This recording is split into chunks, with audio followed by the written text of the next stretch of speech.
Sacred Lies is a Facebook watch series. Yes, Facebook has television shows.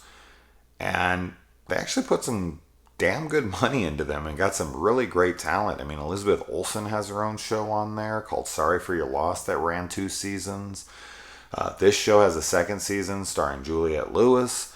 There and Jessica Biel in Limelight that got 1 season. So they really put in some money to these shows, and I feel like no one's watching them. And there's 2 shows that have the horror label on them. There's The Birch, and there is Sacred Lies.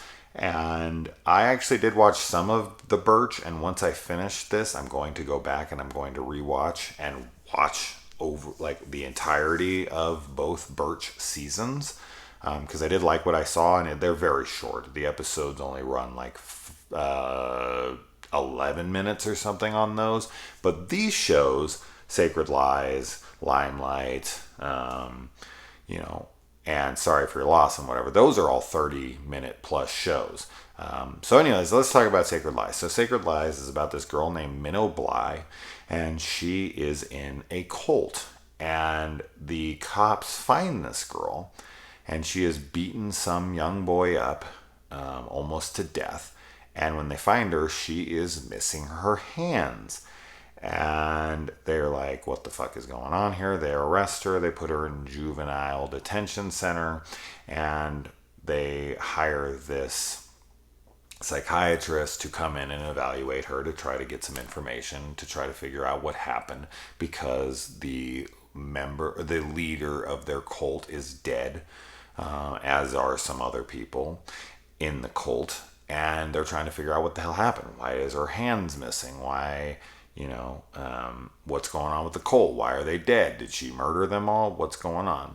And so we follow this case, and that's the gist of it. And of course, as it develops, you find out more about her exposure to the cult, how she got into it with her family when she was a little kid. And it's heartbreaking.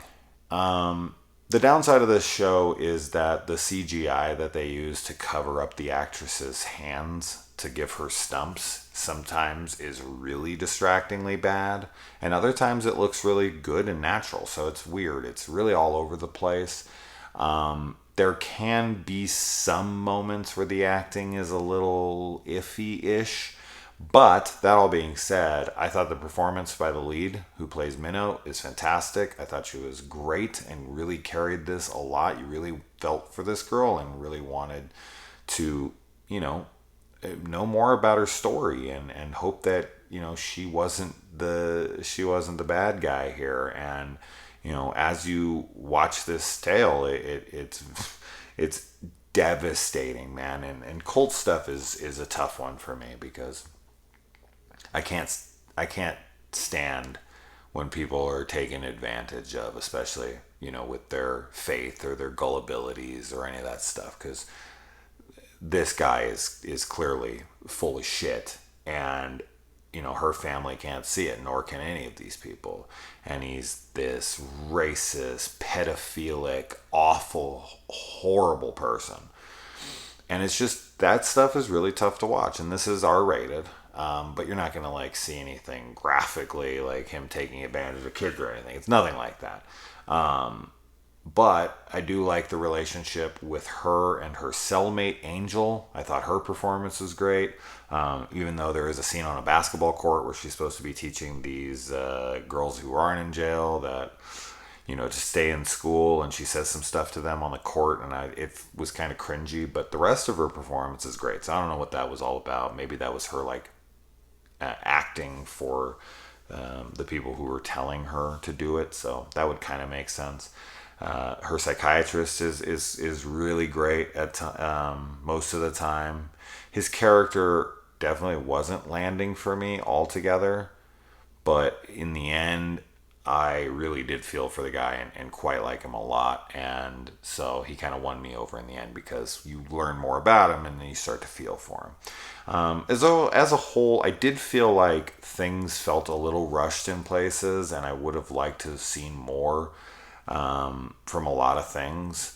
But I did feel that we got enough that I felt satisfied, but I still would have liked more. But if you're into cult stuff and kind of some mystery, I do think this is a good one.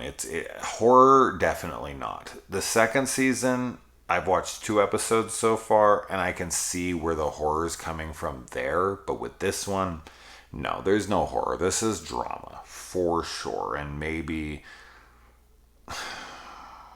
just really drama. And when Minnow's in juvie, she's really kind of having this crisis of faith and being taught all this shit her whole life, and she really kind of clings on to people, hoping that they're going to guide her like she was guided throughout her life, and that stuff's really tragic. And I don't know, I just really kind of clung on to her and really wanted the best for her because she obviously was taken advantage of at such a young age. And it's so sad to know that people fall into shit like this and they really buy into it, and it's scary. It's scary because just because they're these like little outlier fringe element kinds of groups, there's bigger groups than that have the same kind of allegiance to pure nonsense. And it's scary stuff. We live in wild times. And this show just kind of shows you on a smaller scale how easily corruptible and gullible people really are. And yeah, this one was good. But just has anybody ever watched a Facebook watch show? Any of them? There's more of them than the ones I mentioned. So if you've ever watched one, let me know in the comments and tell me if it's worth watching. But I'm gonna check out the shows I mentioned because I feel like no one's watching them, and I kind of find that to be a shame. So I'm gonna check them out. I did like this first season quite a bit, and I'm really looking forward to the second season. So far, it's pretty good, but the main girl's acting is a little forced, and that might hurt the show.